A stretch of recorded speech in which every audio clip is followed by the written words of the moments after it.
encore quelques jours, peut-être une semaine ou 2 semaines avant que ça soit réglé. Donc, nous vous prions, s'il vous plaît, de bien accepter cela et en espérant qu'il ne fera pas trop chaud.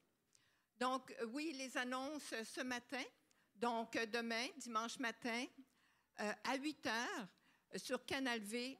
Et donc, on a notre émission hebdomadaire, Donc, il est écrit, titre de l'émission, « Renforcer l'identité de votre enfant » avec Danielle Staransky. Danielle Staransky, je l'aime énormément parce qu'elle fait beaucoup de choses pour les enfants. Donc, si vous avez des amis de la famille que vous pensez qu'ils pourraient avoir besoin d'entendre, je vous encourage à les inviter à les écouter, à écouter l'émission. Donc, à partir de demain, dimanche, l'émission sera diffusée sur VTélé à 8 heures au lieu de 7 heures comme c'était auparavant. Retraite spirituelle des jeunes du vendredi 7 au dimanche 9 septembre. Le thème sera « Ranimer la flamme » et ça va se passer dans la nature. Donc, je vous invite, s'il vous plaît, à prier pour nos jeunes. Nous qui sommes ici régulièrement, on veut que l'Esprit de Dieu agisse dans nos vies, mais on veut aussi que les jeunes soient remplis de l'Esprit de Dieu. Donc, je vous encourage à prier là-dessus. La semaine, donc samedi, le 15 septembre, dans le cadre du service de culte, il y aura la Sainte Seine. Donc, on vous demande de vous préparer, qu'on tous ensemble, on puisse se préparer pour renouer encore cette relation avec Jésus et qu'il puisse nous montrer s'il n'y a pas des choses en nous qui n'est pas conforme à la volonté de Dieu, afin qu'on puisse vraiment s'humilier devant lui et vraiment être prêt pour vivre ce moment de Sainte Seine. On a le programme « Surmonter l'anxiété et la dépression ». Sabbat, 15 septembre, dans l'après-midi à 14h30, on voudrait vous inviter à participer, à distribuer des pamphlets. Ce programme « Surmonter l'anxiété et la dépression », merci. Ça fait déjà quelques années qu'on le présente, au moins 2 fois par année, et je peux vous dire qu'il y a du succès. Beaucoup de gens apprécient ce programme. Donc, on veut encore continuer et on voudrait vraiment toucher les gens du secteur et c'est pourquoi qu'on va vouloir distribuer ces pamphlets. Donc, si vous avez goût de participer, donc on vous invite samedi, le 15 septembre à 14h30. Les annonces régulières, donc comme vous savez, il y a la classe des enfants à partir de 11h. On vous invite effectivement pour vos cellulaires, si vous en avez, à le mettre en mode, voyons, ce matin j'ai de la difficulté, le désactiver. Et aujourd'hui, l'animation et la prédication se fera avec Rémi Ballet. Donc, nous vous invitons ce matin à prendre un moment de silence pour se préparer pour ce moment d'adoration et entendre le beau message que Rémi va nous présenter sous la puissance de l'Esprit de Dieu. Bon sabbat à tous.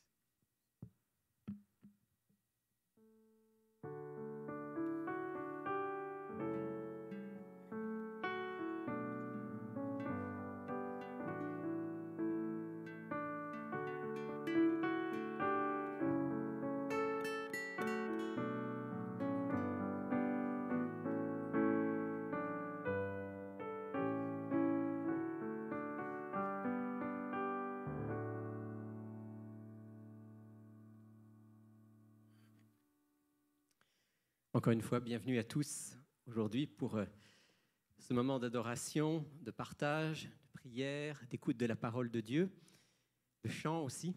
Et je veux commencer ce service de culte avec une lecture. Dans l'épître de Paul aux Éphésiens, vous savez que l'apôtre Paul, lorsqu'il commence ses lettres qu'il envoie, souvent il commence par une bénédiction, par une louange. Et dans Éphésiens chapitre 1er, à partir du verset 3, il dit ceci. « Béni soit le Dieu et Père de notre Seigneur Jésus-Christ, qui nous a bénis de toute bénédiction spirituelle dans les lieux célestes en Christ. En lui, en Jésus, Dieu nous a élus avant la fondation du monde pour que nous soyons saints et sans défaut devant lui. Dans son amour, il nous a prédestinés par Jésus-Christ à être adoptés selon le dessein bienveillant de sa volonté, pour célébrer la gloire de sa grâce qui nous a accordée en son bien-aimé.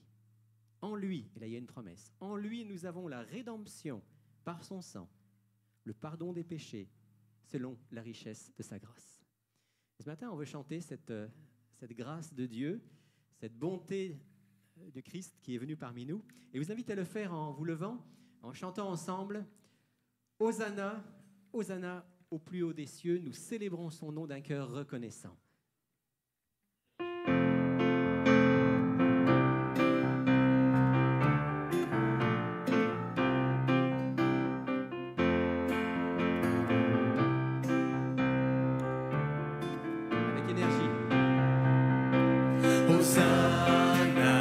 Hosanna, Hosanna au plus haut des cieux.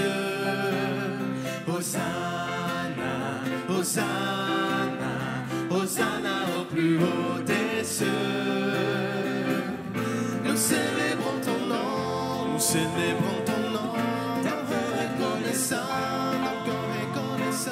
tu es le Seigneur glorieux. Hosanna au plus haut des cieux.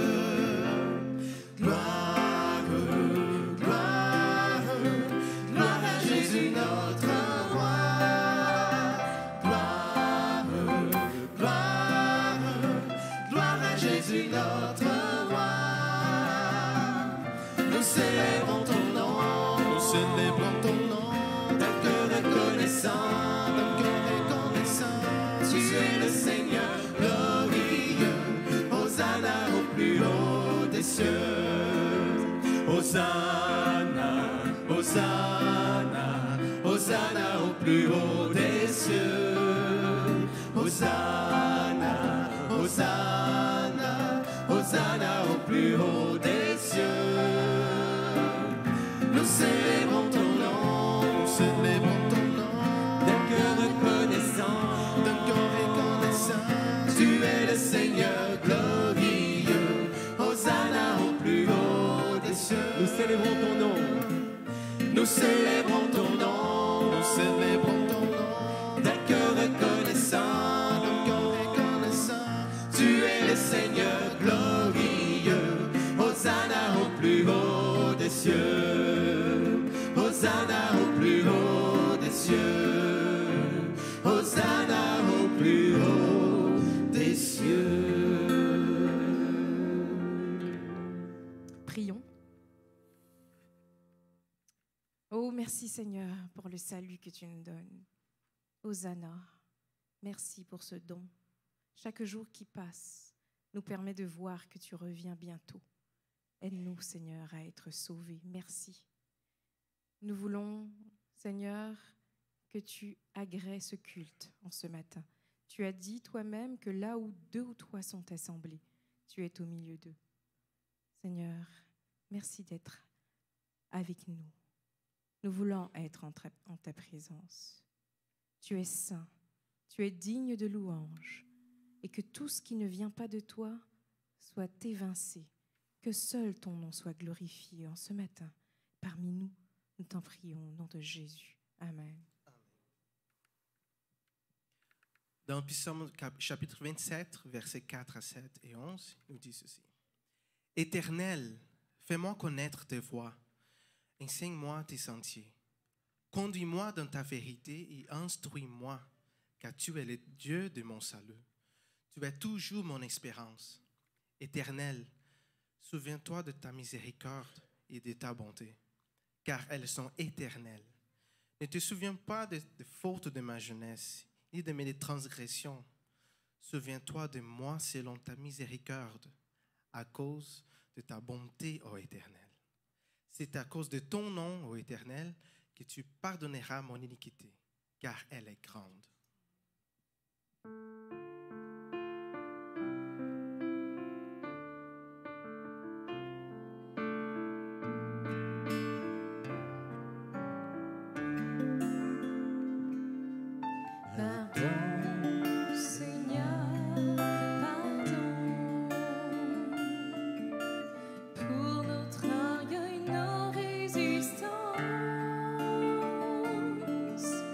Viens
sur nos monolithes et que nos cœurs s'apaisent. Pardon, Seigneur, pardon de toujours garder rancune. Viens changer notre amertume, transformer notre attitude. Oh, relève-nous, nous sommes tombés si bas. Oh, relève-nous, par ta grâce et ton pardon, aie pitié de nous. Nous nous humilions devant toi. Oh, relève-nous, nous sommes tombés si bas. Oh, relève-nous, par ta grâce et ton pardon, aie pitié de nous. Nous nous humilions devant toi. Aie pitié de nous, nous nous humilions devant toi.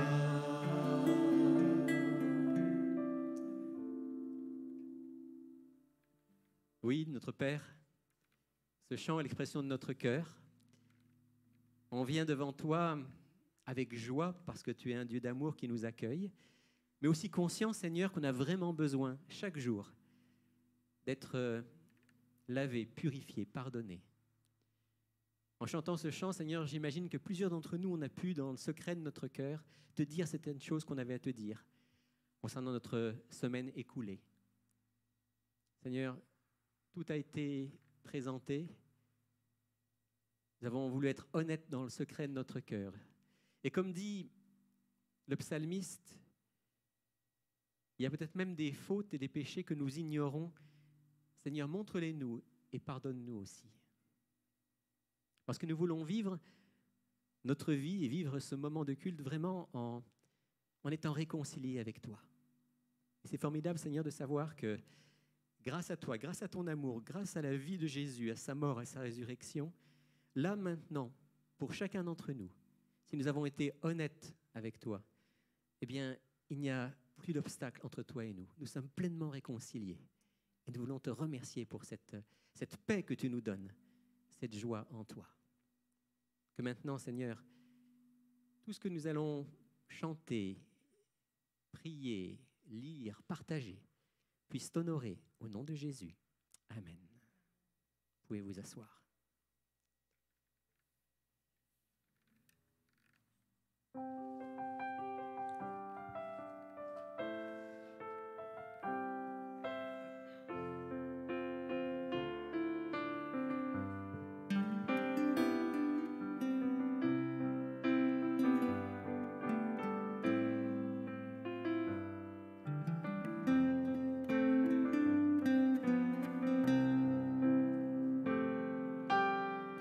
Parfois je voudrais tant te dire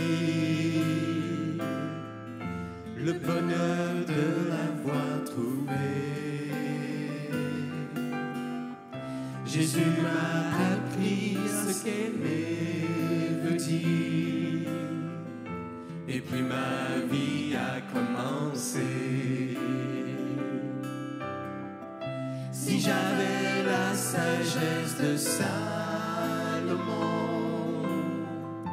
pour te parler de tout ce que je sens, mais je reste sans imagination. Je suis comme un petit enfant. Tes yeux n'ont jamais vu, oui, tes yeux n'ont jamais vu, et ton cœur n'a jamais su ce que Dieu a préparé pour toi et moi. Le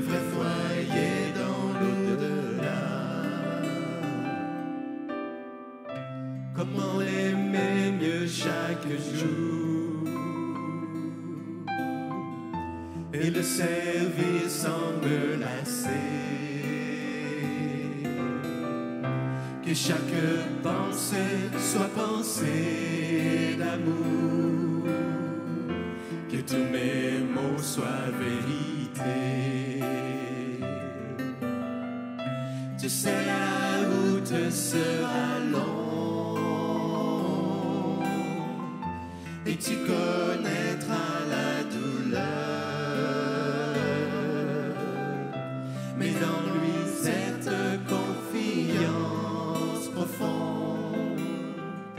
Viens Jésus, va sécher tes pleurs. Tes yeux n'ont jamais vu, oui, tes yeux n'ont jamais vu, et ton cœur n'a jamais su. C'est Dieu que Dieu a préparé pour toi et moi, le vrai foyer dans l'au-delà. Tes yeux n'ont jamais vu, oui, tes yeux n'ont jamais vu, et ton cœur n'a jamais su. C'est Dieu que Dieu a préparé pour toi et moi, le vrai foyer dans l'au-delà. Le vrai foyer dans l'au-delà. Le vrai foyer dans l'au-delà.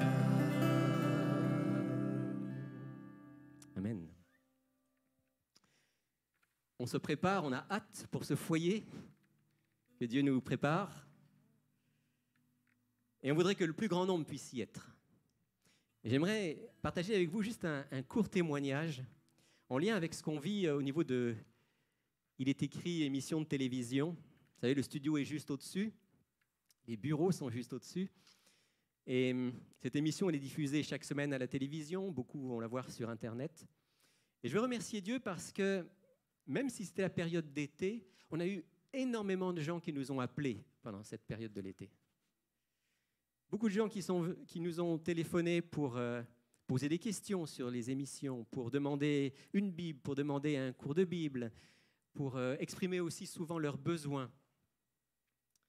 Et je pense à un monsieur qui est venu, un relativement jeune homme qui est venu ici il y a quelques semaines et qui a passé 1 heure assis sur une chaise à parler avec la secrétaire parce qu'il avait vu 1 ou 2 de nos émissions, il avait été touché et il avait besoin d'en savoir plus sur l'amour de Dieu.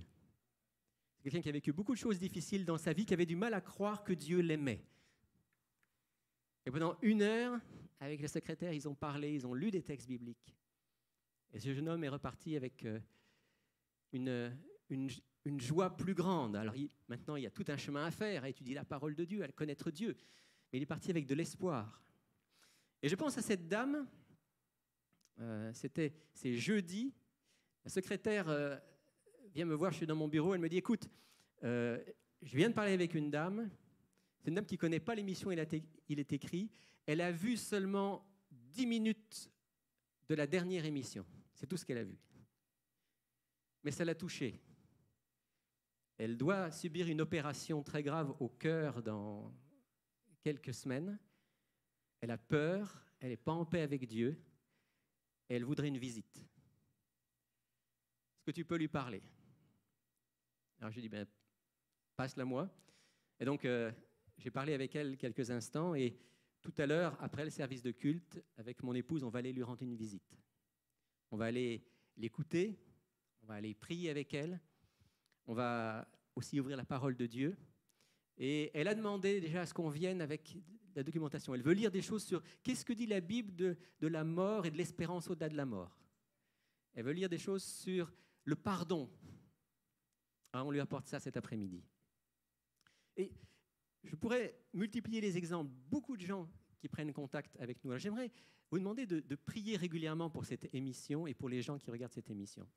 Pour que Dieu permette que par dizaines, par centaines, des hommes et des femmes puissent rencontrer Jésus puissent donner leur vie et un jour être aussi, comme on vient de le chanter, dans ce vrai foyer qui est dans l'au-delà.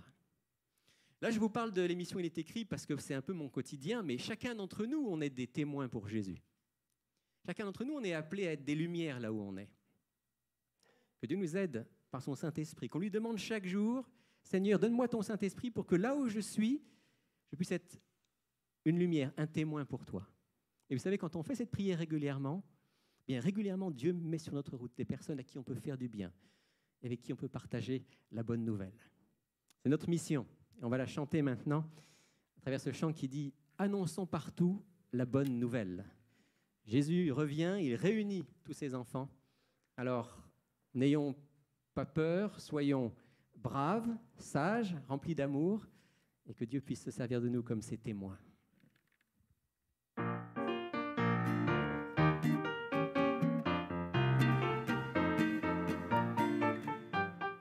Annonçons partout le dernier message du Seigneur Jésus revenu dans les cieux, dans le monde entier, rendons témoignage au roi saint et glorieux.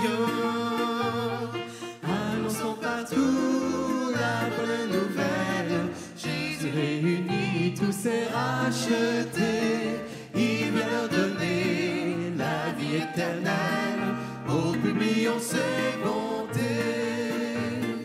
Annonçons partout le dernier message, le Seigneur Jésus vient sécher nos pleurs, briser les liens de notre esclavage, mettre un terme à nos douleurs.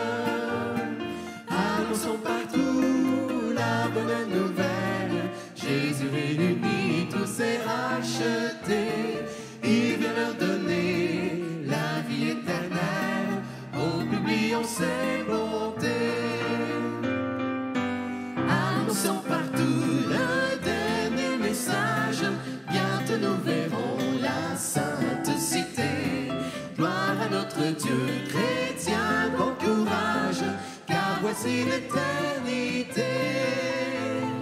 Annonçons partout la bonne nouvelle, Jésus réunit tous ses rachetés, il vient donner la vie éternelle, oh publions ses bontés.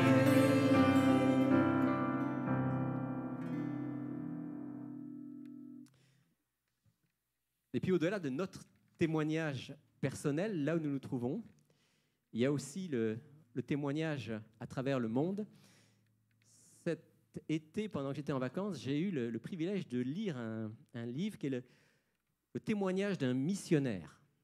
Un missionnaire français qui est parti en Afrique, qui a passé à peu près 30 ans en Afrique. Et il raconte comment, eh bien, d'abord, il a été appelé à ce ministère, puis comment aussi il a partagé petit à petit. C'était extrêmement difficile. Au début, il ne comprenait pas la culture africaine. Il a fallu qu'il apprenne, mais finalement, il est devenu frère de ces hommes et de ces femmes avec qui il vivait.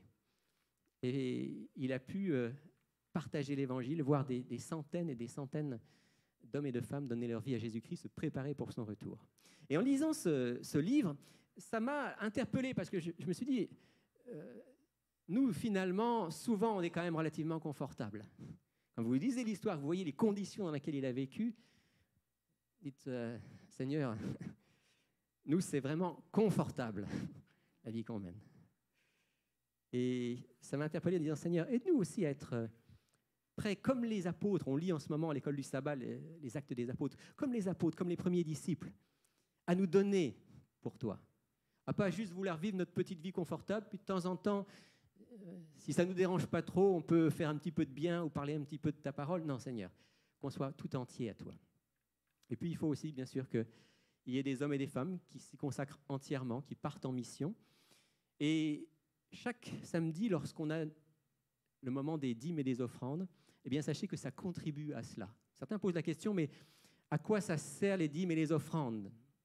Bien, les dîmes permettent en particulier de payer des pasteurs, des missionnaires, des évangélistes, des gens qui se consacrent à plein temps à l'Évangile. Les offrandes permettent d'aider non seulement au niveau local, mais aussi d'aider les plus pauvres, les plus malheureux de cette planète. Et quand nous faisons ce geste-là, c'est aussi un geste d'amour pour Dieu, d'amour pour les autres et d'adoration. Alors maintenant, nous allons passer dans les rangs et tous ceux qui ont à cœur de pouvoir participer pourront le faire. Et en même temps, nous allons chanter « C'est mon joyeux service » parce que Dieu aime ceux qui donnent avec joie.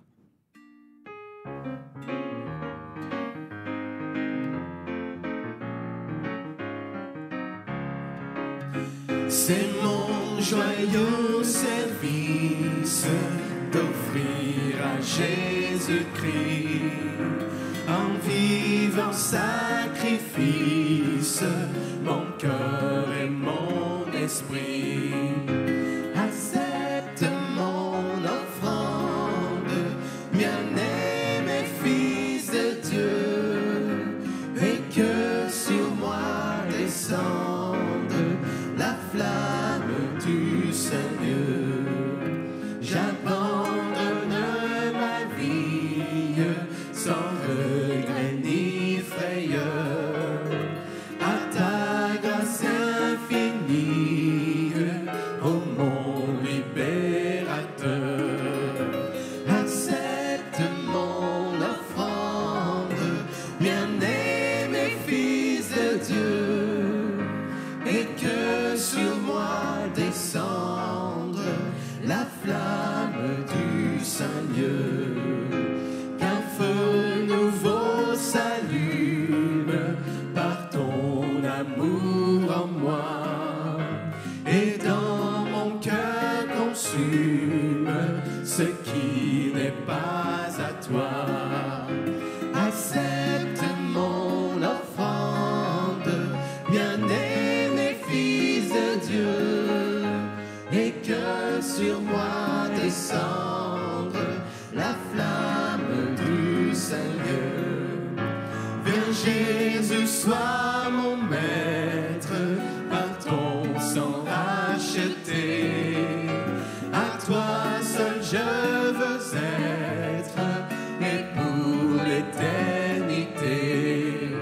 Accepte mon offrande, bien-aimé Fils de Dieu, et que sur moi descende la flamme du Seigneur. Accepte mon offrande, bien-aimé Fils de Dieu, et que sur moi descende la flamme du Seigneur.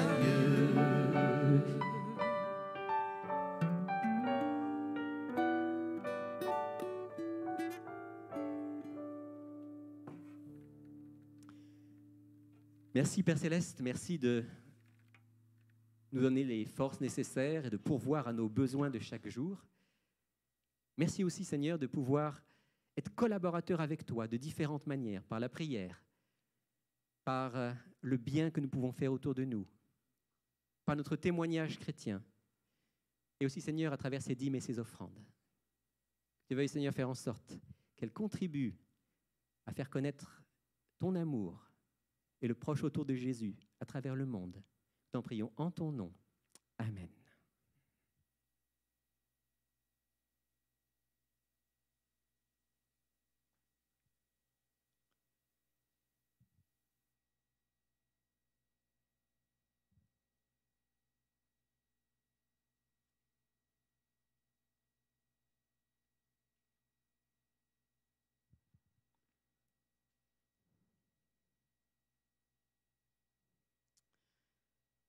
Voilà, c'est un privilège pour moi d'être avec vous aujourd'hui et de pouvoir d'abord louer Dieu comme on l'a fait. C'est toujours une grande joie pour moi, chaque sabbat, de pouvoir chanter, de pouvoir lire la parole de Dieu, de pouvoir témoigner, de me souvenir et de nous souvenir ensemble que Dieu est un Dieu vivant. Que même si nous menons une vie qui est parfois difficile sur cette terre, nous ne sommes pas seuls. Que l'Esprit de Dieu, que les anges du Seigneur sont là à nos côtés. Je ne sais pas si vous pensez souvent aux anges. Je n'y pense pas assez souvent. Et quand j'y pense, j'ai dit merci mon Dieu. Merci de ce que ces anges que tu as créés soient aussi pleinement impliqués dans la vie de cette terre, dans le salut des hommes sur cette terre. Merci aussi Seigneur pour ta parole qui nous éclaire. Et maintenant, on veut passer un petit moment autour de la parole de Dieu, à réfléchir sur la 6e parole. La 6e parole du Décalogue. Alors, on va les rappeler ensemble les premières paroles. La première parole dit « Je suis l'Éternel, ton Dieu, qui t'ai fait sortir du pays d'Égypte, de la maison de servitude. » Un Dieu qui se présente comme notre libérateur. Et ensuite, il dit « Tu n'auras pas d'autre Dieu devant ma face. » Et on a eu l'occasion de réfléchir sur le sens profond de cette première parole, qui n'est pas la première par hasard, qui est la première parce que Dieu sait que pour vivre tout le reste, il faut qu'on le mette à la première place dans nos vies. La deuxième parole dit « Tu ne te feras pas de statue ni de représentation quelconque de ce qui est en haut dans le ciel, de ce qui est en bas sur la terre, de ce qui est dans les eaux plus bas que la terre. Si nous aimons Dieu, nous ne voulons pas déformer son visage, nous ne voulons pas servir des idoles ni nous attacher à des illusions. Nous servons un Dieu que nous ne voyons pas avec nos yeux, mais nous le servons en esprit et en vérité. » C'est le sens de cette deuxième parole que Jésus a vécue et commentée.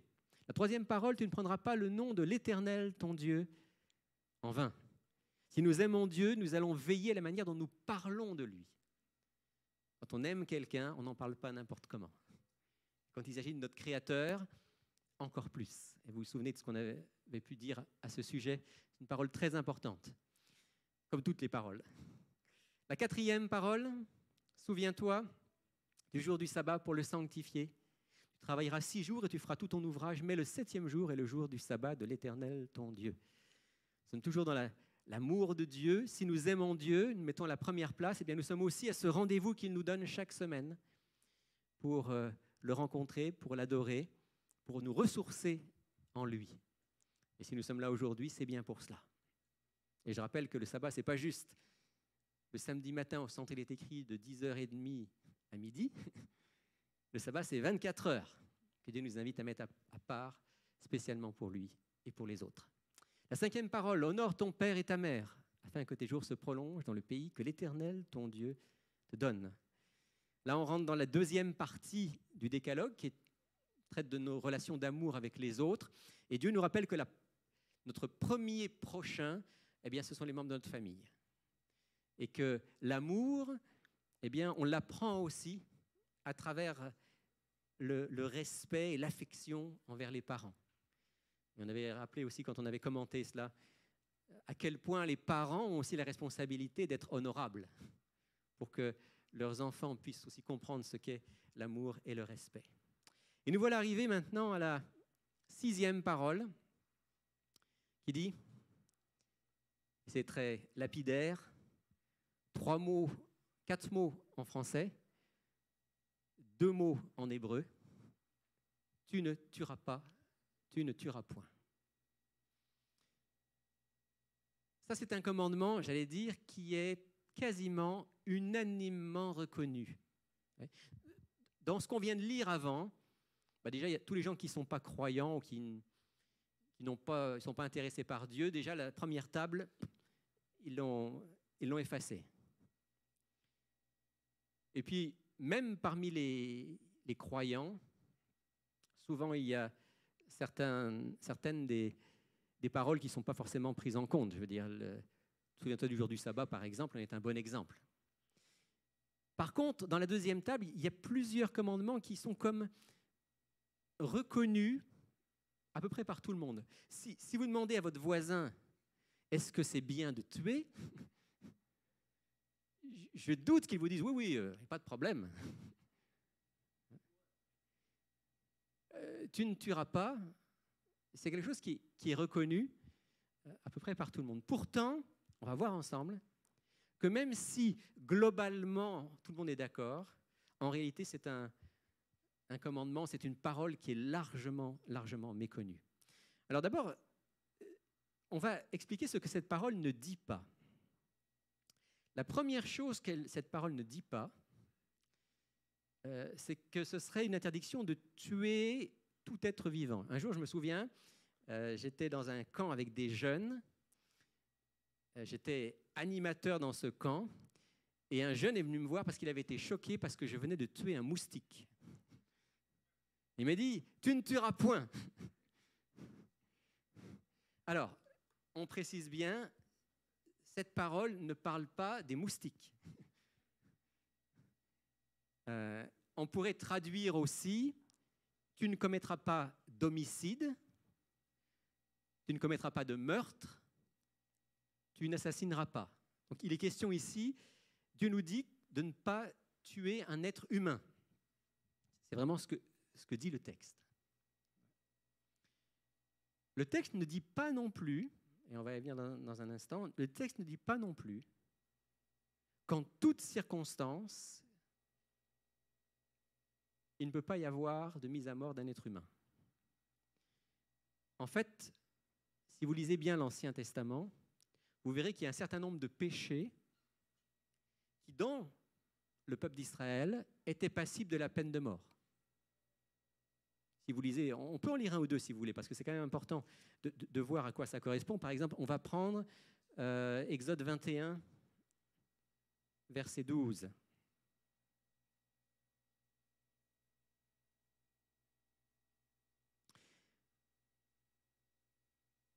Exode 21, verset 12 dit « Celui qui frappera un homme mortellement sera puni de mort. » Donc, dans le peuple d'Israël, dans ces lois que Dieu avait données à Israël, et si un homme commettait un meurtre, eh bien la punition, le châtiment correspondant était normalement la mise à mort. Ça ne veut pas dire que c'était toujours appliqué. Ça ne veut pas dire qu'il n'y avait pas parfois des possibilités d'autres formes de réparation. Mais qu'est-ce que Dieu veut nous dire à travers ça? Il veut nous dire, le péché, c'est grave. Le péché, c'est quelque chose qui entraîne la mort. Et dans le peuple d'Israël, qui devait être un peuple saint, un peuple à part, un peuple qui avait été enseigné par Dieu, eh bien oui, la peine de mort existait. Ici, on en a un exemple et il y en a plusieurs autres. Ça, c'est la première chose. La deuxième chose, c'est que dans un certain nombre de cas limités, Dieu lui-même a ordonné à Israël d'être l'instrument de sa justice pour détruire des peuplades idolâtres et corrompues. Et vous vous souvenez peut-être que lorsque Dieu a appelé Abraham et qu'il lui a dit « Tu seras le père d'une grande nation », il lui dit ensuite que ses descendants vont être esclaves, qu'ils vont vivre dans la souffrance et puis qu'ils reviendront dans le territoire de Canaan, car, dit Dieu, l'iniquité, ou si vous voulez, la corruption morale des Amoréens n'est pas encore à son comble. Mais Dieu prévoit qu'il va arriver un moment où elle va être à son comble. Et quand le peuple d'Israël va revenir, eh bien, oui, il aura à détruire un certain nombre de peuplades qui sont au comble de leur corruption. Alors nous, c'est assez difficile pour nous de lire ça. On se dit, comment ça, Dieu... Et ce n'est pas des textes faciles. Mais on ne peut pas non plus les rayer de la carte en disant, ils n'existent pas. Ils existent. Il nous rappelle encore une fois la gravité du mal et du péché. Et dans certains cas, Dieu a ordonné à son peuple d'éliminer les peuplades qui étaient totalement corrompues. Un jour, un samedi après-midi, dans le cadre d'une formation de disciples, on va aborder ce sujet-là. On va aller dans la Bible, on va voir ce que dit le texte et comment on peut comprendre jusqu'à un certain point ce que Dieu avait demandé à Israël. Maintenant, dans les cas qu'on vient de citer, de peine de mort ou dans certains cas de destruction de certains peuples, il y a une chose qu'il faut quand même bien comprendre. Dans tous ces cas-là, les Israélites ne pouvaient agir que sur l'ordre de Dieu. Ils devaient être en quelque sorte l'instrument de sa justice. Jamais ils ne pouvaient avoir l'initiative de mettre à mort qui que ce soit. Jamais ils ne devaient laisser la haine ou la vengeance ou la soif de domination ou le désir de pouvoir ou de possession les amener à tuer ou à exercer la violence. En d'autres termes, ils n'avaient pas le droit de tuer. Mais dans certains cas, Dieu leur disait, vous devez agir et faire justice. Malheureusement, lorsqu'on lit l'Ancien Testament, il faut bien dire que le peuple d'Israël a souvent outrepassé ce que Dieu lui avait demandé. Et si vous lisez attentivement les récits du livre de Samuel, des rois, etc., il y a quantité de guerres, il y a quantité de meurtres qui n'ont rien à voir avec la volonté de Dieu. La Bible les décrit parce que ça a été la réalité, mais ça n'a rien à voir avec la volonté de Dieu. Il faut faire très attention quand on lit l'Ancien Testament de ne pas attribuer à Dieu toute une série de meurtres et de guerres qui n'ont rien à voir avec lui. Même s'il y en a quelques-unes dans lesquelles il a dit « Vous serez l'instrument de ma justice ». On ne comprend pas tout de ça, mais il y a quand même des éléments, et on y reviendra dans une formation de disciples. Maintenant, que veut dire le 6e commandement ? Le 6e commandement, fondamentalement, il veut dire la chose suivante. La vie vient de Dieu, elle est sacrée, c'est un miracle, elle appartient à Dieu seul. Vous vous souvenez, quand Dieu a créé l'être humain, il est dit que Dieu l'a créé comment ? À son image. Le fait que Dieu crée l'être humain à son image donne à l'être humain une valeur toute particulière. Et la vie d'un être humain, ça a beaucoup de prix. Et c'est la raison pour laquelle Dieu va dire « Tu ne tueras pas. Tu ne prendras pas la vie de quelqu'un qui ne t'appartient pas. » Elle ne t'appartient pas. Elle appartient à son Créateur. Et la vie humaine en particulier, naître créé à l'image de Dieu, a une valeur particulière parmi toutes les formes de vie. C'est ce que je disais tout à l'heure par rapport aux moustiques. Avec tout le respect qu'on peut avoir pour un moustique, je ne sais pas s'il faut en avoir, un moustique ou même le chien que vous aimez n'a pas, aux yeux de Dieu, la même valeur qu'un être humain. Et Dieu dit que cette vie humaine, elle a une valeur particulière, elle doit être profondément respectée. Vous connaissez l'histoire du premier meurtre ? Premier meurtre de l'histoire, ça commence très tôt, très très tôt dans l'histoire humaine. C'est l'histoire de Caïn et Abel. Première transgression, et j'ai mis ici transgression pleinement consciente du 6e commandement. Vous allez me dire, oui, mais il n'y avait pas encore les 10 paroles. Est-ce que Caïn savait qu'il était en train de commettre un péché grave ? Oui, il le savait. Qu'est-ce qui nous permet de dire qu'il le savait ?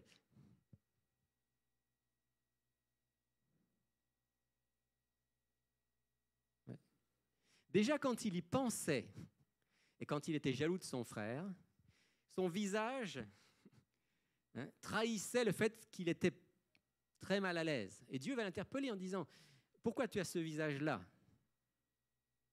Si tu fais le bien, tu vas relever la tête. Si tu fais le mal, eh bien, tu vas aller vers la voie de la mort, mais toi, domine sur le mal. »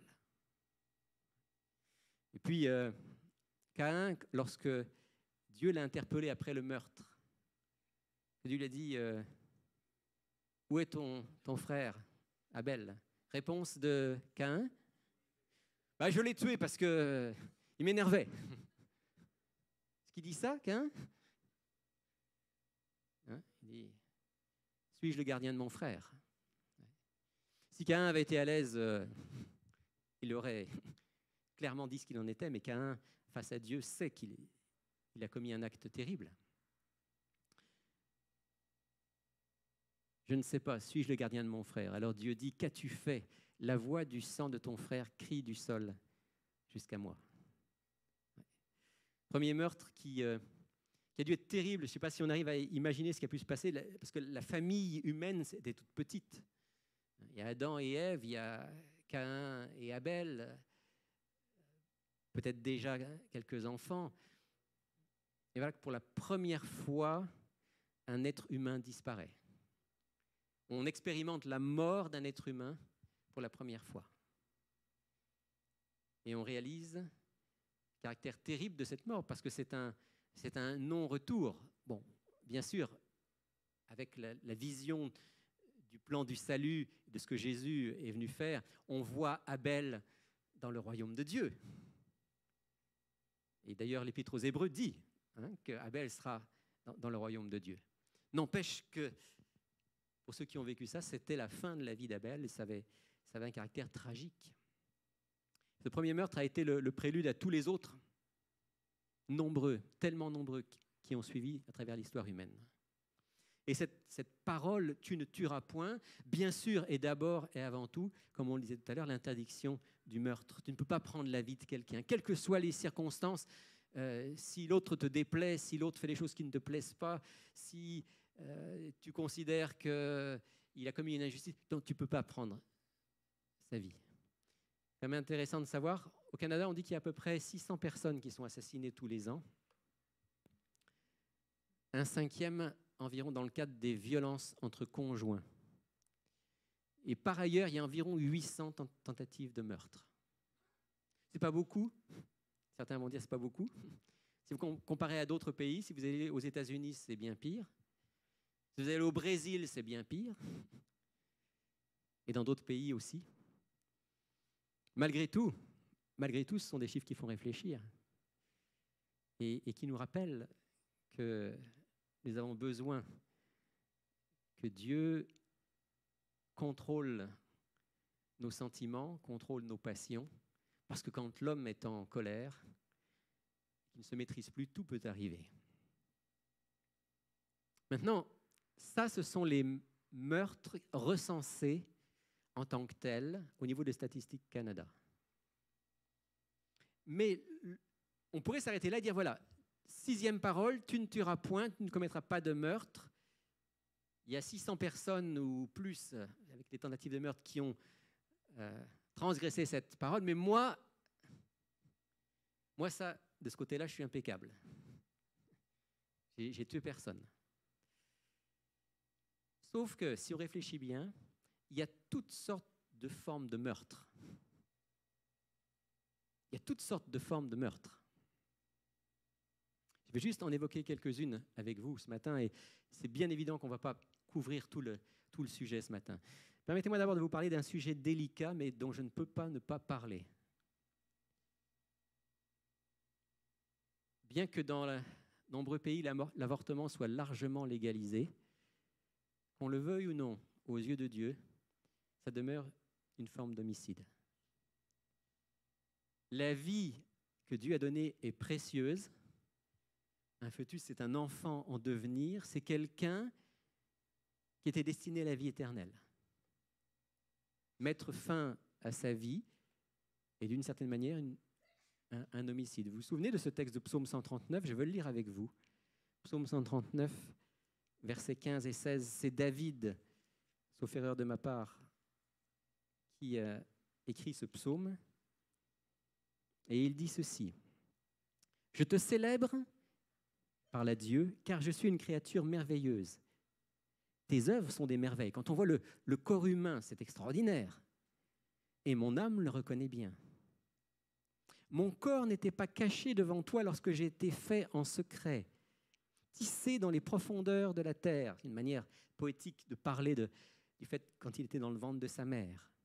Quand je n'étais qu'une masse informe, tes yeux me voyaient. Et sur ton livre étaient tous inscrits les jours qui m'étaient fixés avant qu'aucun d'eux existe. Quand je n'étais qu'une masse informe, tes yeux me voyaient, dit le texte. Les yeux de Dieu sont sur ces enfants en devenir dans le ventre de leur maman, qui sont précieux à ses yeux. Alors je sais que ce que je suis en train de dire là, dans le monde où on vit, peut être considéré comme rétrograde, parce que mon corps est à moi, je fais ce que je veux avec, et puis si l'avortement n'est pas légal, eh bien, ça va se passer de manière illégale, puis il y a des femmes qui vont mourir. Je connais tous les arguments qui peuvent avoir une certaine valeur, et je n'ai pas à parler de la législation dans mon pays. Le pays fait ce qu'il veut. Mais j'ai à parler de ce que nous, en tant que chrétiens, nous sommes appelés à vivre. Et Dieu nous dit qu'une vie humaine, c'est une vie humaine. Bien sûr, et quand je dis ça, il n'y a pas de condamnation de ma part. Bien sûr, je sais qu'il y a des femmes qui, dans certaines circonstances, n'ont pas eu sont pas sentis capables de porter un enfant. Et je ne veux certainement pas porter un jugement condamnateur envers des femmes qui auraient pu avorter. Je crois au pardon de Dieu. Je crois au pardon de Dieu pour les meurtriers dont on a parlé tout à l'heure. Il y a des meurtriers qui sont maintenant des enfants de Dieu et qui ont été pardonnés par Jésus. Et il y a des femmes qui ont avorté et qui, aujourd'hui, sont pardonnées par Dieu. Il n'y a aucun esprit de condamnation dans ce que je suis en train de dire. Mais simplement le rappel que tu ne tueras point, ça veut aussi dire ça. Et c'est spécialement important de le dire dans notre pays. Parce que dans notre pays, il y a en moyenne un peu plus de 100 000 avortements par an. Ce qui donne environ 27 avortements pour 100 naissances vivantes. Et même si on considère que dans ces statistiques, il y a des avortements thérapeutiques qu'on peut comprendre, ou des cas extrêmes, des femmes qui ont été violées et choses comme ça, ça reste quand même un massacre. Ça reste quand même un massacre. Vous rajoutez à ça qu'au Canada, il n'y a pas de limite dans le temps pour un avortement. À l'inverse d'autres pays où, par exemple, on dit on peut avorter jusqu'à la 10e semaine de grossesse ou 12e semaine de grossesse. Il n'y a pas cette limite-là au Canada. Pour vous donner des chiffres, 39% des femmes qui avortent avant la 8e semaine, donc avant 2 mois. 44% entre 9 et 12 semaines. 12 semaines, c'est à peu près presque 3 mois. D'accord ? Juste pour donner une idée, voilà ce qu'est un fœtus à la 8e semaine et un fœtus à la 12e semaine. Et vous voyez qu'en particulier à la 12e semaine, l'enfant est quand même très nettement reconnaissable. Il y a d'ailleurs un film assez terrible, certains d'entre vous l'ont peut-être vu, qui s'appelle « Le cri silencieux », où on voit un avortement filmé de l'intérieur, et on voit, et c'est assez pénible, on voit clairement que le fœtus, le bébé, essaye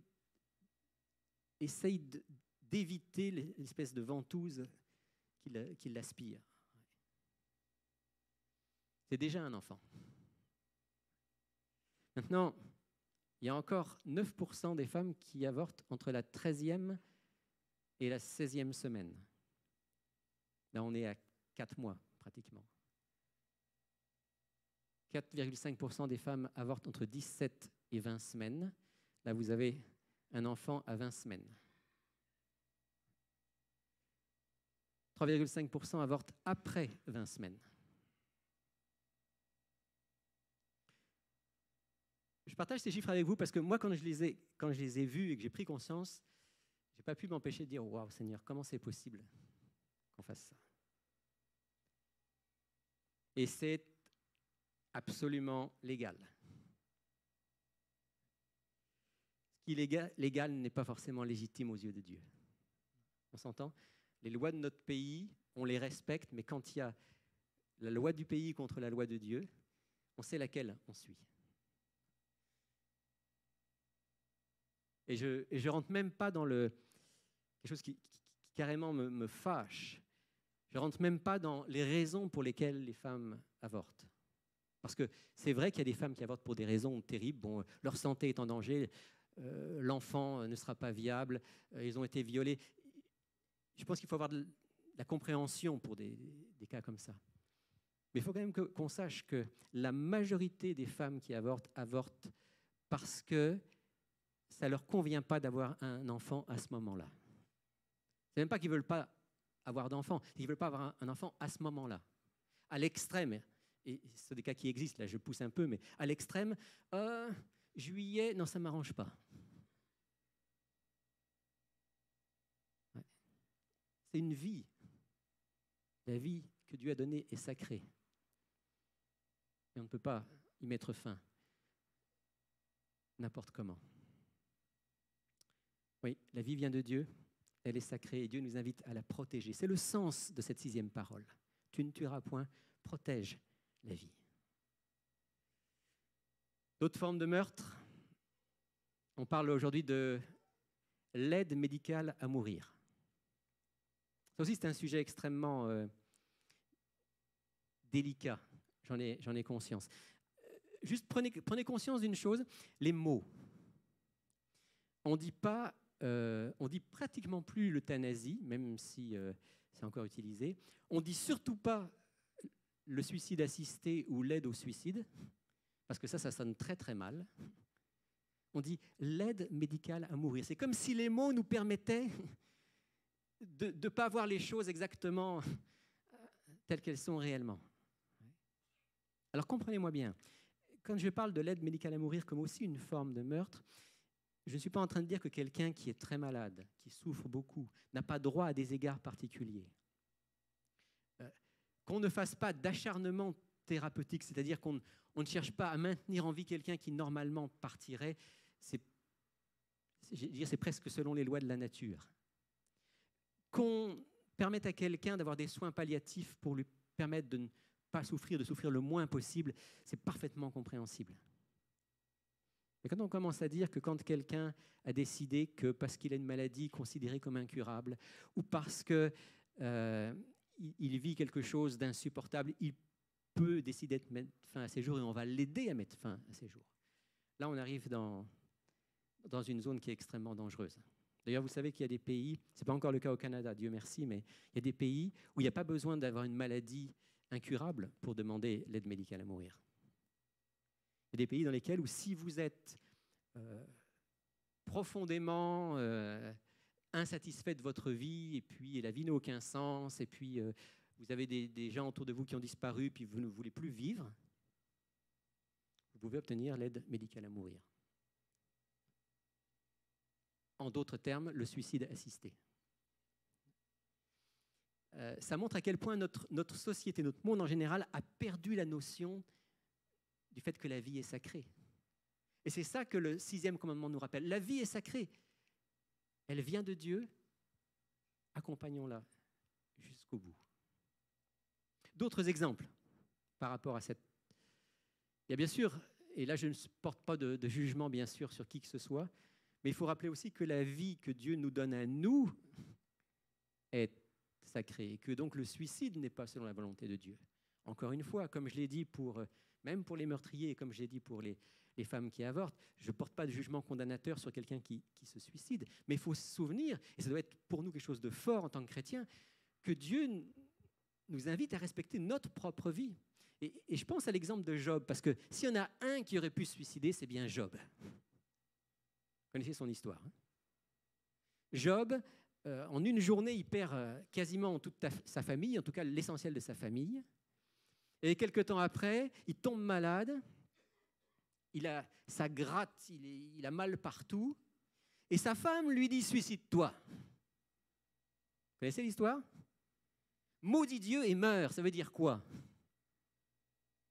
Ça veut dire, crache à Dieu là, ta colère, et puis suicide-toi, parce que ça ne sert à rien de vivre comme tu vis. Et pour être honnête, Job a souhaité que la mort vienne. Si vous lisez le livre de Job, à un moment, il dit « laisse-moi mourir ». Mais il est significatif que ce même Job qui disait à Dieu « laisse-moi mourir » n'a jamais envisagé de se donner la mort. Pourquoi ? Parce que Job sait que la vie ne lui appartient pas, elle vient de Dieu, il ne comprend rien à ce qui lui arrive, il souffre, il en a assez, il le dit à Dieu, mais finalement, Seigneur, ma vie est entre tes mains, elle ne m'appartient pas.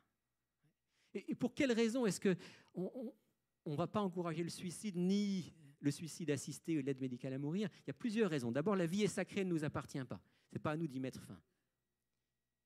Mais il y a d'autres raisons. L'histoire de Job est un bon exemple. Je ne sais jamais exactement comment une histoire va tourner. Si vous lisez l'histoire de Job et que vous vous arrêtez en plein milieu, vous n'avez eu qu'une petite partie de l'histoire de Job. Mais la suite de l'histoire de Job, c'est que Job va guérir, qu'il va avoir une nouvelle vie. Et nous, en tant que chrétiens, qui croyons aussi aux miracles, ça ne veut pas dire qu'il y a toujours des miracles quand quelqu'un est malade, mais nous croyons aux miracles. Nous savons qu'il y a des gens que Dieu guérit. De quel droit est-ce qu'on va dire « Ok, c'est fini, Dieu n'a pas fait de miracle, c'est fini ». vous ai déjà raconté l'histoire, mais j'ai connu des gens qui étaient en phase terminale de cancer ou dans des maladies terribles sans issue et qui sont vivants aujourd'hui. Dieu est Dieu. La vie lui appartient, pas à nous. Et même si le Seigneur ne faisait pas un miracle pour guérir ces personnes-là, qu'est-ce que Dieu pourrait vouloir que ces personnes vivent pendant le temps entre le moment où ils tombent malades, par exemple, et le moment où ils vont partir? Parfois, ils doivent vivre parmi des choses parmi les plus importantes de leur vie, au niveau personnel avec Dieu, au niveau relationnel avec leur famille. De quel droit est-ce que moi ou quelqu'un d'autre, on va dire, allez, on met un terme à cette vie? La vie est sacrée. Elle appartient à Dieu. Elle ne nous appartient pas. Je vais aussi dire un mot, quand on parle de « tu ne tueras point », je vais dire un mot par rapport à la guerre. Je sais que souvent, quand on parle de la guerre et du fait que le chrétien peut être un bon soldat, souvent on s'appuie sur justement ces textes de l'Ancien Testament dont on a parlé tout à l'heure. Mais j'aimerais vous dire que c'est une très mauvaise défense biblique. Parce qu'on ne peut vraiment pas comparer ce qui s'est passé entre Dieu et le peuple d'Israël et ce qui se passe aujourd'hui dans le cadre de nos guerres. Aujourd'hui, un gouvernement décide de faire la guerre. Il m'invite, moi, citoyen, à être un bon soldat et je dois lui obéir. Et je dois tirer sur l'autre parce qu'il fait partie des ennemis. Et au nom de quoi est-ce qu'il fait partie des ennemis? Ça, c'est souvent très nébuleux. Les premiers chrétiens, lorsque vous lisez les textes des premiers chrétiens du premier siècle, pour eux, c'était clair. Ils pensaient à cette parole, et je voudrais qu'on la lise dans Matthieu 26, versets 51 et 52. C'est une parole du Christ. Matthieu, chapitre 26, versets 51 et 52. Un de ceux qui étaient avec Jésus étendit la main, tira son épée, frappa le serviteur du souverain sacrificateur et lui emporta l'oreille. Alors Jésus lui dit, « Remets ton épée à sa place, car tous ceux qui prendront l'épée périront par l'épée. » Et dans un autre passage, un peu dans le même contexte, Jésus va dire, « Mon royaume n'est pas de ce monde. » Il parle à Pilate. « Mon royaume n'est pas de ce monde. Si mon royaume était de ce monde, mes serviteurs se seraient battus pour moi. Mais mon royaume n'est pas de ce monde. » Parce que notre royaume n'est pas de ce monde, parce que nous sommes les signes du royaume qui vient, nous sommes appelés non pas à être de ceux qui font la guerre, mais de ceux qui, dans un monde en guerre, sont des signes de paix. Vous connaissez l'histoire, je pense que vous avez vu le film, certains d'entre vous, Hacksaw Ridge. C'est l'histoire de ce chrétien adventiste pendant la Deuxième Guerre mondiale qui est parti au front, mais qui refusait d'avoir une arme et qui voulait seulement soigner les blessés. C'est un film assez dur. Si vous ne l'avez pas vu, ça vaut quand même la peine de le voir. Mais ça montre bien ce qu'est le caractère du chrétien dans ce monde de guerre et de conflit. La vie vient de Dieu, elle est sacrée. Nous sommes appelés à être des ouvriers de paix, des ouvriers de vie dans ce monde qui est un monde de violence et de guerre. Tu ne tueras point. D'autres formes de meurtre. On peut aussi se suicider, souvent à petit feu, en transgressant les lois de la vie et de la santé. Et on sait que, on parle ici du tabac, de l'alcool, des drogues, qui sont des tueurs bien identifiés. Et on pourrait y ajouter d'autres choses, la malbouffe, la sédentarisation, le fait de ne pas prendre soin de sa santé. La citation qui est en bas, c'était sur le frigidaire de mon beau-père, pour l'aider à se souvenir comment il devait manger. Ça dit « La plupart des suicides sont commis avec une fourchette et un couteau. » Et il y a du vrai là-dedans. Dans « Tu ne tueras point », il y a le respect de la vie. Et le respect de la vie, c'est aussi respecter les lois de la vie et de la santé que Dieu a créées. et que je le veuille ou non, à travers l'alcool, à travers le tabac, à travers les drogues, à travers la malbouffe, eh bien je me tue à petit feu. Et dans certains cas, je contribue aussi à ce que d'autres voient leur vie raccourcie. Donc vous voyez que tu ne tueras point, c'est beaucoup plus que simplement tu ne commettras pas de meurtre. C'est prendre en compte le caractère sacré de la vie et vouloir respecter cette vie et cette santé. La vie vient de Dieu, elle est sacrée, prenons-en soin. Encore quelques exemples, toujours pour réfléchir, et je n'aurais pas fait le tour du sujet.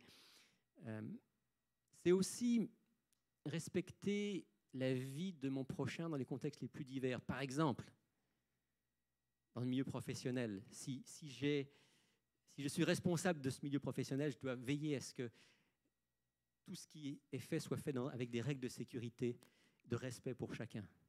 Ce n'est pas toujours fait. Si je suis au volant de ma voiture, vous êtes d'accord avec moi que la voiture, c'est un outil dangereux, un instrument dangereux? Comment est-ce que je conduis? Bien sûr, je ne pourrais pas éviter tous les accidents, on le sait.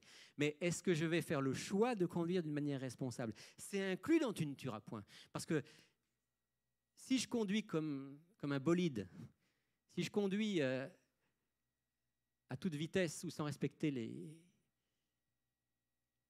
feux de circulation et le code de la route, et qu'il arrive un accident, et que je tue quelqu'un ou que je blesse quelqu'un gravement, je vais devoir vivre avec ça toute ma vie après. Certainement que le Seigneur nous dit aussi, considère que la vie est sacrée, conduit d'une manière qui soit prudente, respectueuse envers l'autre. Tout ça, c'est inclus dans Tu ne tueras point. Et qu'il y a beaucoup plus que ce qu'on pouvait imaginer au départ. Il y a même encore beaucoup plus que ça. Dans cette citation qui est inspirée aussi du livre d'Ésaïe, il dit ceci: « Devant un si grand nombre d'affamés de par le monde, le Concile insiste auprès de tous pour qu'ils se souviennent de ces mots. Donne à manger à celui qui meurt de faim, car si tu ne lui as pas donné à manger, tu l'as tué. » Il y a un texte dans l'Épître de Jacques qui dit que si quelqu'un sait faire ce qui est bien et ne le fait pas, il a péché. Vous connaissez ce texte? Si j'ai l'occasion d'aider des gens qui sont dans le besoin, et bien sûr dans nos pays peut-être on pourrait dire on a moins ce genre de cas, mais dans le monde il y a tant de gens qui n'ont pas à manger. Et si je suis complètement insensible à la misère humaine, d'une certaine manière, j'ai contribué à ce que ces gens-là souffrent et meurent. Je ne peux pas régler le problème de la faim dans le monde. Je ne peux pas nourrir tout le monde.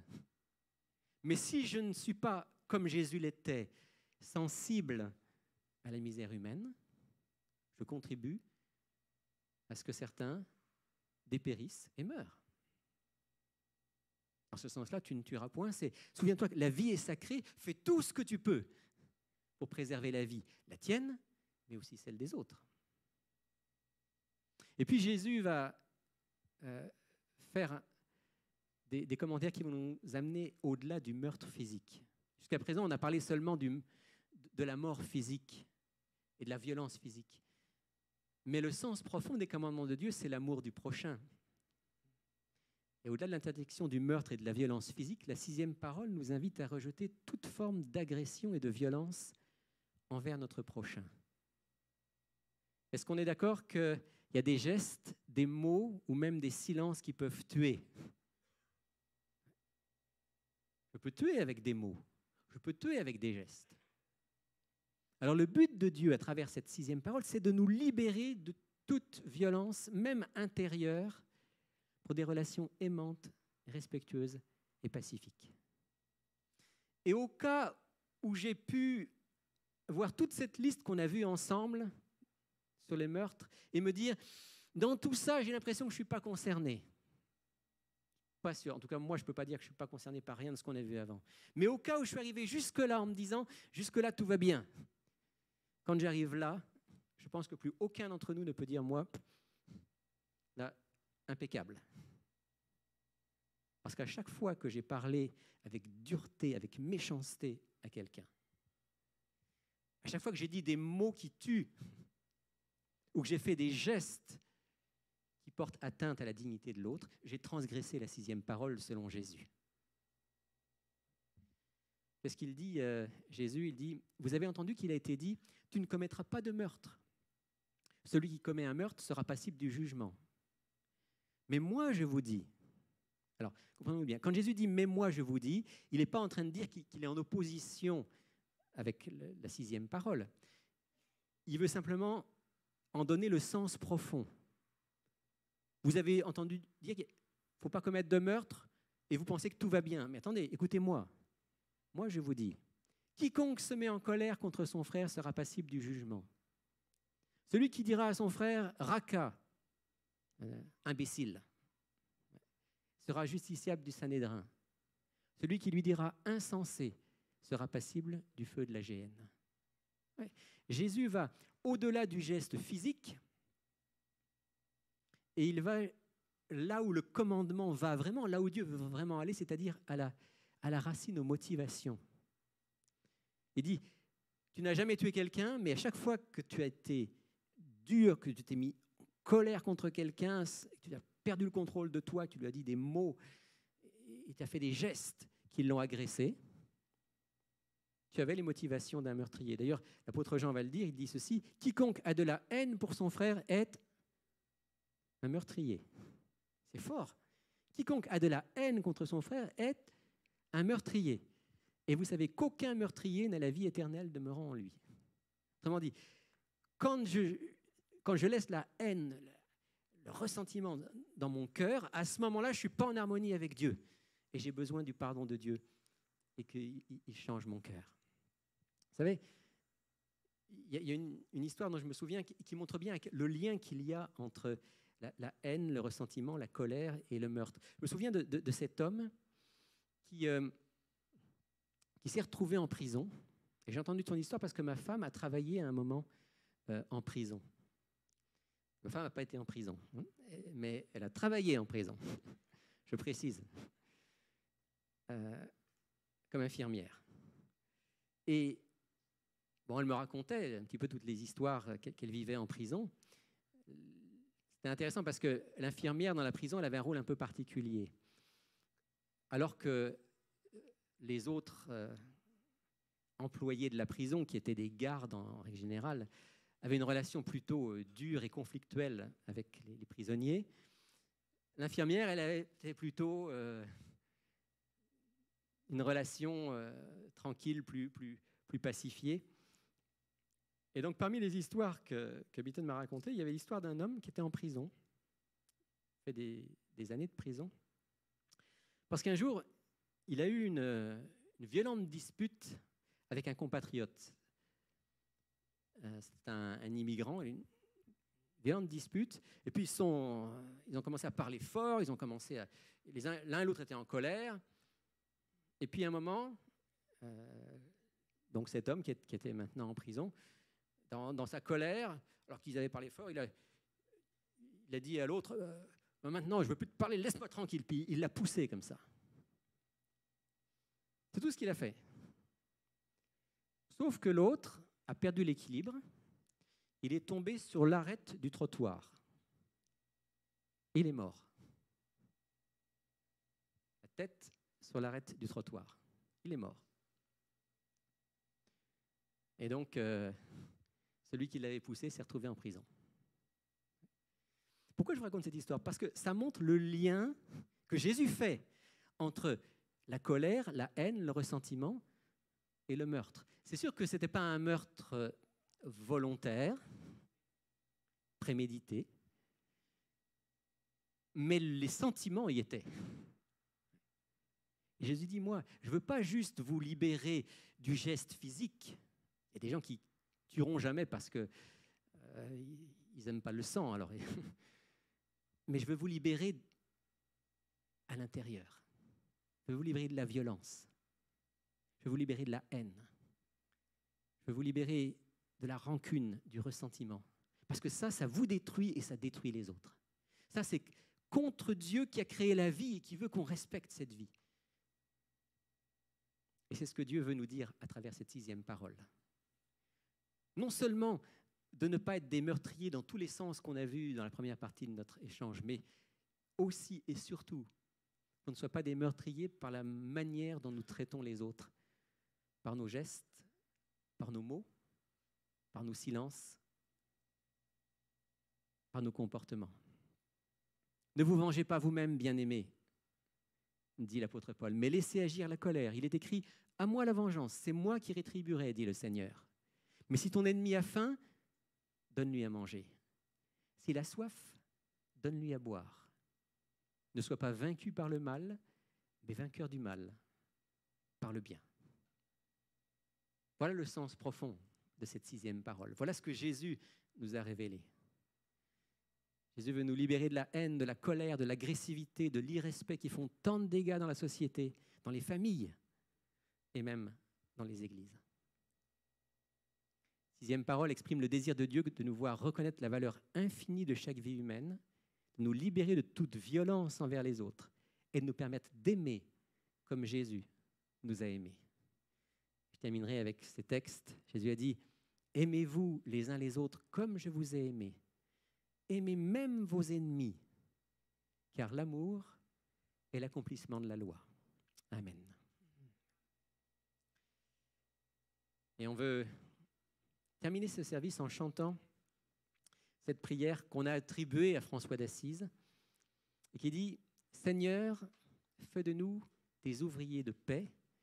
Seigneur, fais de nous des bâtisseurs d'amour. » Si vous voulez, on va se lever pour chanter ensemble.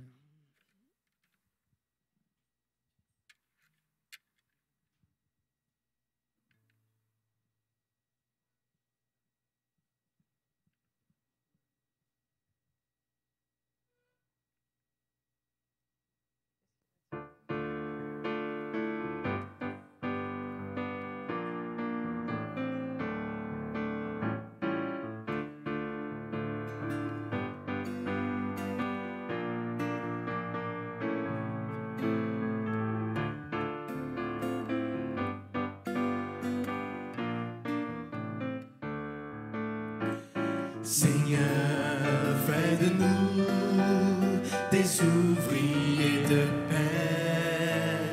Seigneur, fais de nous des bâtisseurs d'amour. Là où demeure la haine, que nous apportions l'amour. Là où se trouve l'offense, que nous mettions le pardon. Seigneur, fais de nous des ouvriers de paix. Seigneur, fais de nous des bâtisseurs d'amour. Là où grandit la discorde, que nous fassions l'unité. Là où se joue l'erreur, que nous mettions la vérité. Seigneur, fais de nous des ouvriers de paix. Seigneur, fais de nous des bâtisseurs d'amour. Là où persistent les ténèbres, que nous mettions la lumière. Là où règne la tristesse, que nous fassions chanter la joie. Seigneur, fais de nous des ouvriers de paix. Seigneur, fais de nous des bâtisseurs d'amour. Là où s'attarde le doute, que nous apportions la foi. Sur les chemins du désespoir, que nous portions l'espérance. Seigneur, fais de nous des ouvriers de paix.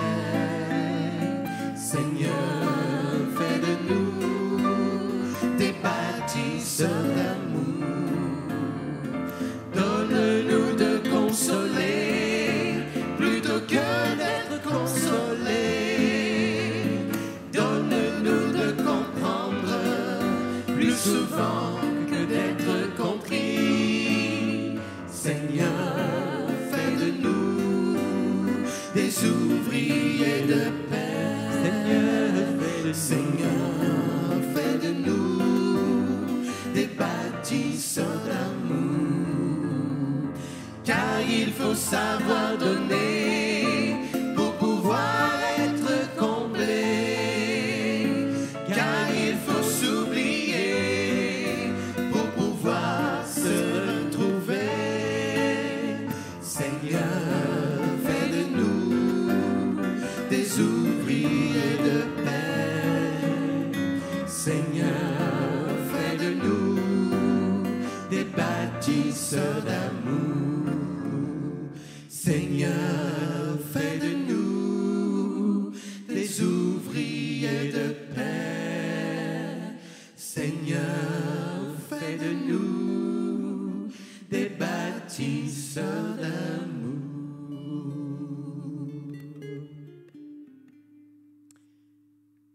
Oui, notre Père, merci de nous rappeler à travers ta parole, à travers les 10 paroles et à travers l'exemple de Jésus, que tu veux faire de nous des ouvriers de paix, des bâtisseurs d'amour.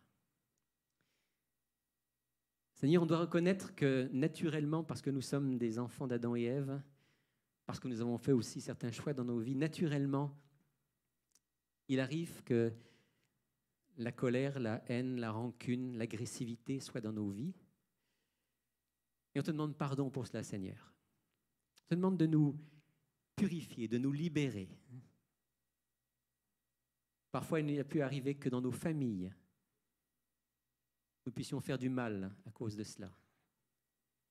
Il a pu arriver peut-être que dans nos relations avec nos amis, avec nos voisins, même dans l'Église, Seigneur, il est arrivé qu'on ait pu faire du mal à cause de cela.